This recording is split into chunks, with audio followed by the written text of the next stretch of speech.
Chapter 1. Adaptive Challenges. Welcome to the first chapter.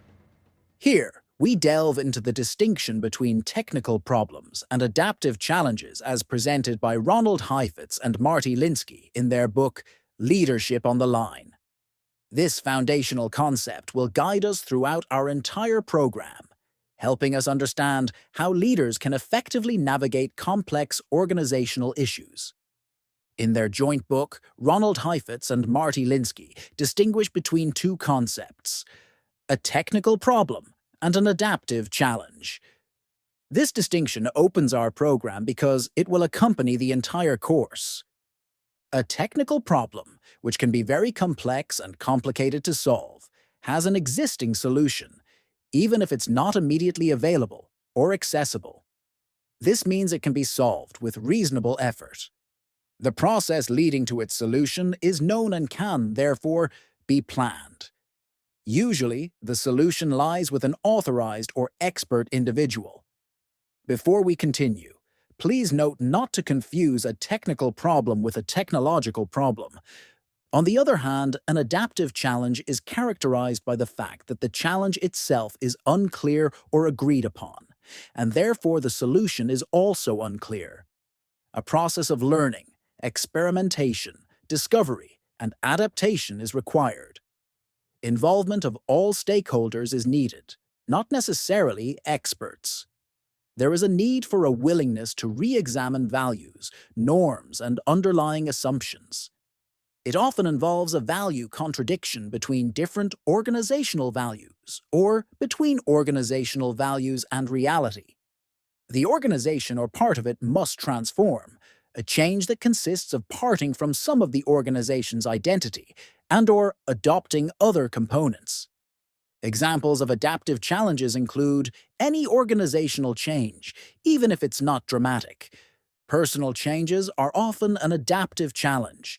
Even replacing a team member may be an adaptive challenge for the rest of the team and the leader. Mergers and acquisitions often involve a change of identity for at least one of the organizations. This change often requires adopting a set of organizational values different from those that existed before, and new and unfamiliar norms and behaviors. An organizational change related to the core activity, for example, transitioning to agile software development or implementing cost reduction measures, requires adaptation to something new. When the daily operational routine of a significant portion of employees changes significantly, they need to undergo a change in how they perceive what they do. Similar changes may be an adaptive challenge in one organization and a technical problem in another. Organizations with natural flexibility and a tendency to embrace change will be able to undergo significant changes in a relatively technical way, since their system is already trained and they do not pay a high price for the change. More rigid organizations will tend to go through an adaptive process, even in changes that are not large. Digital transformation often involves an adaptive challenge, because it changes a fundamental behavioral component in the professional conduct of most employees. Cultural changes related to the organization's environment, for example, transitioning from a local organization to a global one, also present adaptive challenges. Strategic changes are often adaptive challenges. A different strategy, such as the classic shift from supplying a product to supplying a service, or vice versa, requires an adaptive process. In this context, the example was raised that increasing sales at a reasonable pace is a technical problem, but entering a new market or segment can definitely be an adaptive challenge. Transfers of units within the organization, for example, moving a department from the operations division to the development division, involve a change of norms and behavioral codes that require adaptation. Such changes are also adaptive because they involve changing organizational power structures. When significant power shifts within the organization, the entire organization reorganizes, which is an adaptive event. A well-known example of the importance of the distinction made by Heifetz and Linsky is the issue of the hybrid work model. On the one hand, it can be treated as a technical problem of determining how many and on which days to come to the office, and how to allocate seating to those who come. On the other hand, looking through the lens of an adaptive challenge raises questions about the relationships between employees and the organization in light of the dramatic changes occurring in the evolving world of work.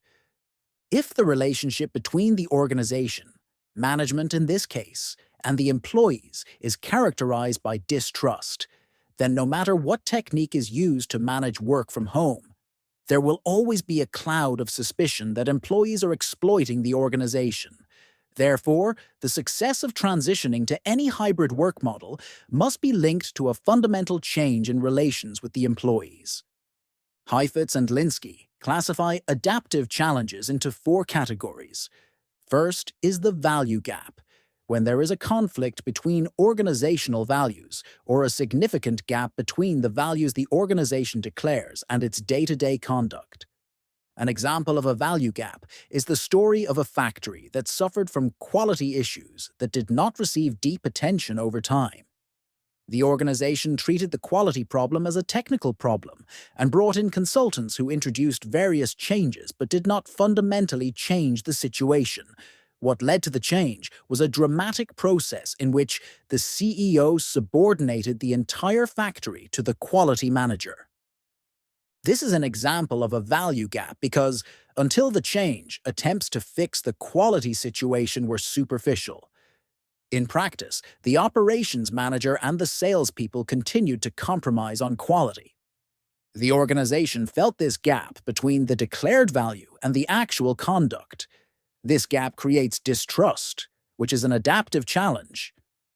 The CEO's move was a sharp and clear statement that he aligns the values with the actions. The transition to working from home during the COVID-19 pandemic is another example that combines a technical problem with an adaptive challenge.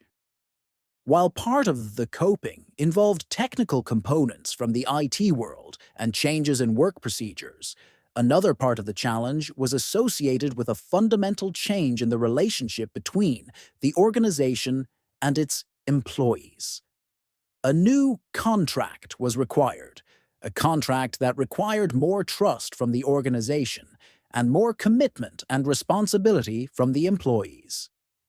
In the new format of working from home, the mechanism of seeing people in person no longer plays such a central role in organizational dynamics. Second, conflicting commitments are when the organization pulls in several directions that are perceived as contradictory or opposing. Then, it either gets dragged into a pendulum movement and dichotomous conduct that arbitrarily prefers one side, or it tends toward a conciliatory win-win approach that does not advance the required actions. An example of conflicting commitments is the transition to new technologies like artificial intelligence. On one hand, these technologies can promote the organization's and some employees' interests. Still, at the same time, they pose a real or imagined threat to employees who fear becoming redundant and losing their jobs. Third, the difficulty in talking about real pain due to the absence of language and the stifling presence of authority figures. The system finds it difficult to develop an organizational dialogue about what is challenging or painful for people. This leads to emotional flattening, cynicism, and fear of engaging with emotions. For instance, when an organization grows, it often needs to adopt norms and operational mechanisms different from those that served it when it was young. This transition involves parting from dreams, like making an early exit, habits, and organizational identity, no longer being a tight-knit group of problem solvers, but becoming a more structured system. These separations may be difficult for some people.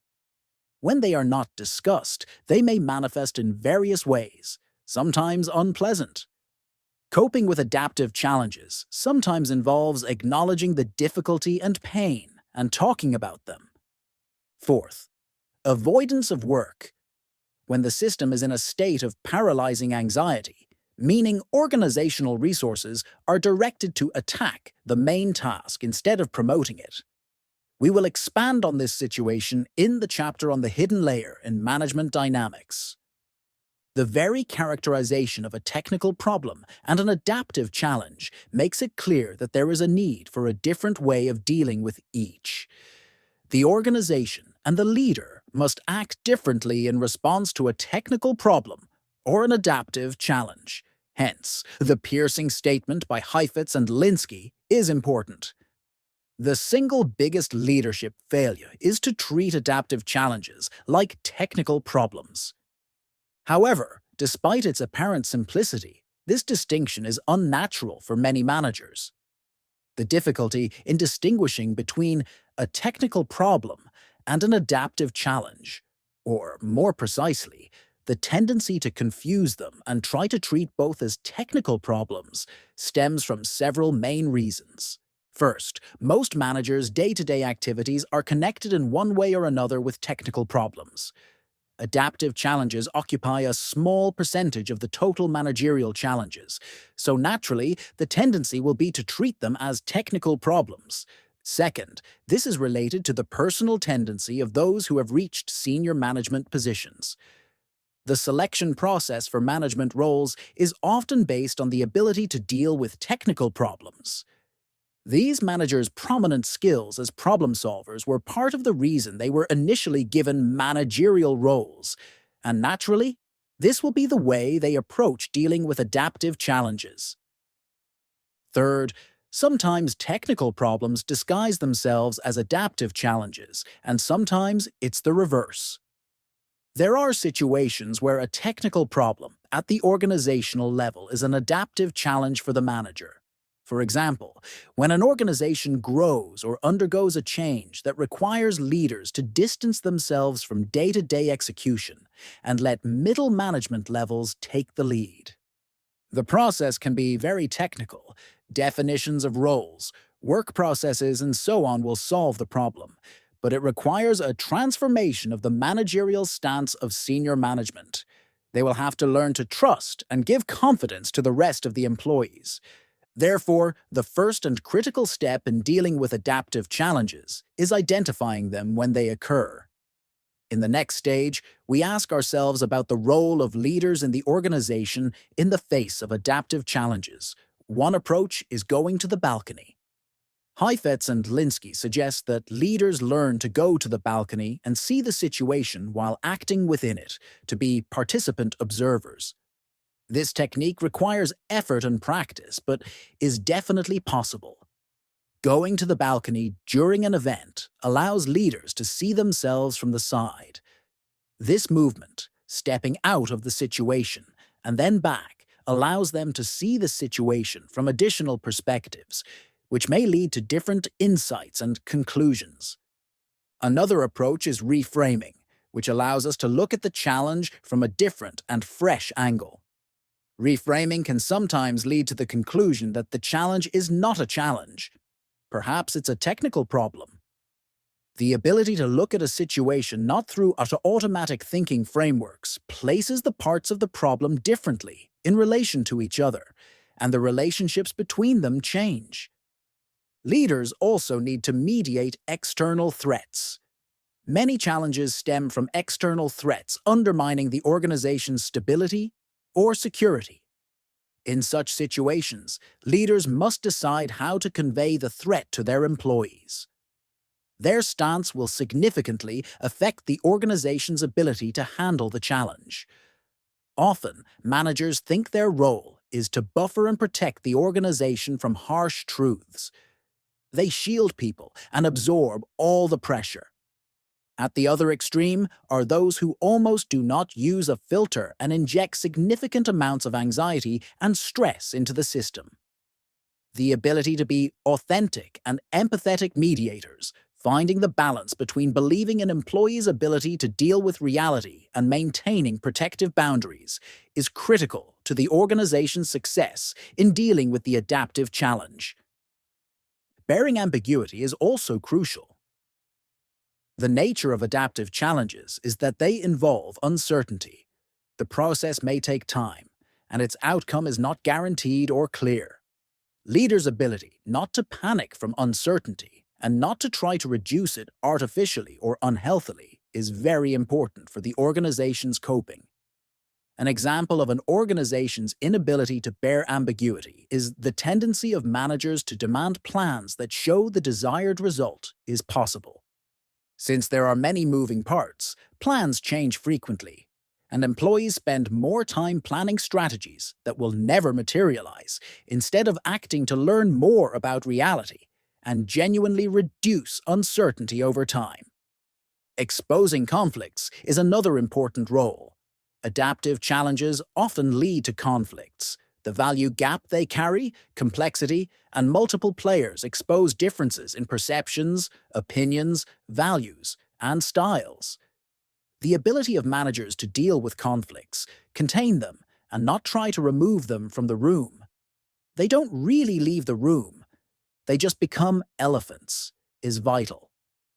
Creating an honest discourse around conflicts in a safe environment can reduce the energy these conflicts consume from the system exactly when it needs this energy to deal with the adaptive challenge. Finally, challenging norms is essential. The norms, or the behavioral patterns accepted in the organization, dictate how the organization acts against every challenge and problem. Leadership's ability, through personal example and discourse about those norms, to influence and lead to behavioral change in daily organizational life, allows the organization to move, change, and develop in ways that help it cope with the adaptive challenge.